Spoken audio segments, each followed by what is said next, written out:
Hey everyone, I'm here today with my July wrap-up. It's also going to incorporate my booktubeathon / readathon wrap-up since I never got the chance to make a video on that. I didn't really have a chance to record any videos or do any of the challenges during the booktubeathon, which is a huge bummer because it just seemed so much fun and I'm so upset that I missed out on all of it. So I'm going to just incorporate my booktubeathon wrap-up in my July wrap-up and just kind of state the books that I read for the booktubeathon and kind of what challenges I completed during it. So I ended up reading 7 books in the month of July, which I think is pretty good. I'm pretty proud of myself considering how busy I was. And so the first 2 books that I read in the month of July and through the booktubeathon was Quidditch Through the Ages and Fantastic Beasts and Where to Find Them. Are both about 50 pages each, so they're very short, so together they combine not even like one full book, but I'm still counting it as 2 because yes. So this completed the Complete a Series challenge for the booktubeathon. I really enjoyed these. I enjoyed Quidditch Through the Ages more than Fantastic Beasts and Where to Find Them.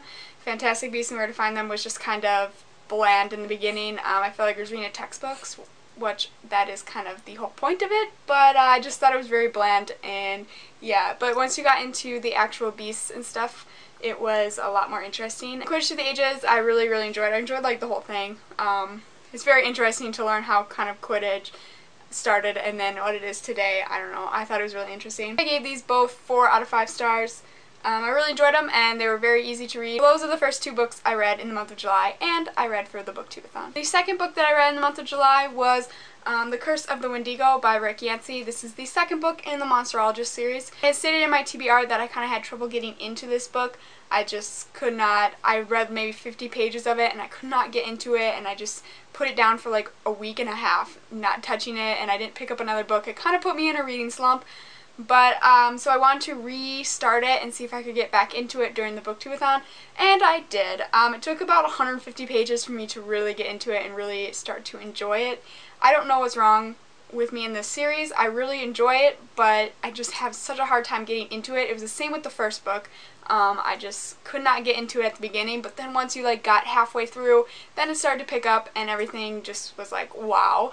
And that was like the same with this one, and I'm kind of nervous that it's going to be the same with the third and the fourth one, so I'm going to put those off for a little bit and give myself a chance to read some other books before I continue the series, just so I don't go into another reading slump. But again, once I got into it and once I got halfway through, a little halfway through, it turned amazing. I really enjoyed it. I gave this one I think 4 out of 5 stars, and for the booktubeathon this one also covered reading a book with red on it and reading a book with illustrations in it, because there are a few pages that just have random like tools on them, and yeah, that's about all I could find for that challenge. But yes, so that's that. The 4th book I read in the month of July was I Am Number 4 by Pittacus Lore, and I also read this one for the booktubeathon, and this was the final book I read for the booktubeathon. Yes, so I only got through 4 of my 6 books, but we're not talking about that. I really enjoyed it, and I thought it was very interesting. I'm not sure if I'm going to complete the series or not. I think I will at some point. I'll read at least the 2nd book in the series, but as of now, I'm just sticking to this one, and we'll see where it takes me later. I also watched the movie right after, and I hated the movie. I thought it was really bad. I just don't understand when you do a book to movie adaptation why you change it so much. It had like the same beginning and it had the same end, so it concluded the same way as in the book. It was like the scene was exactly like in the book, but the middle of the movie was just completely different. Everything happened differently, and it just cut out so many things, and it just really made me mad. Usually I really like movie adaptations, and I usually don't find much that I dislike about it, even if they do change some things. And like, I understand that you need to change things to try to get someone who hasn't read the book, help them understand, but in this case I thought they made it more confusing in the movie than they needed to, and it was much more simpler in the book, but whatever, I don't know. But I really enjoyed the book, but not the movie so much. And this one completed for the booktubeathon, reading a book to movie adaptation. The 5th book I read in July was Fire and Flood by Victoria Scott, and I'm not going to say much about this book because I think I'm going to do a full book review on it sometime soon. I absolutely love this book. I flew through it. I'd kind of gotten back in my reading slump during the booktubeathon. Like I said, I was kind of in one, and as soon as I picked this one up, I was instantly out of my reading slump. I had work the next morning at 6 a.m. and I stayed up until 3 o'clock reading it until finally I was like, you know what, I need to go to bed. And so I did. I even woke up early before work, before I had to be at work at 6 a.m. So I got like 2.5 hours of sleep. I kid you not, I was so into it. So I even woke up early before work to read some more of it. I absolutely loved it. I cannot wait for the next book to come out, and I'm really upset that I had to wait quite some time. But yes, that's all I'm going to say on it because I will do a full book review on it. But I gave this one 5 out of 5 stars, and I'm so happy I picked it up because it got me out of my reading slump, and yes, I'm very, very, very happy I read it. The 6th book I read in July was Lola and the Boy Next Door by Stephanie Perkins.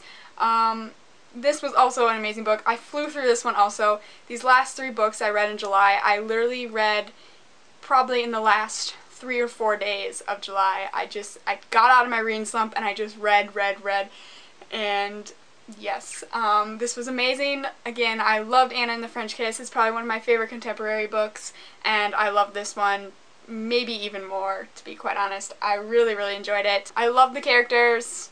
All of Stephanie Perkins' characters are amazing. I can't wait for the final book to conclude this like companion series. I also gave this one 5 out of 5 stars. It's basically just wonderful, and I honestly actually want to reread it again right now because I liked it that much.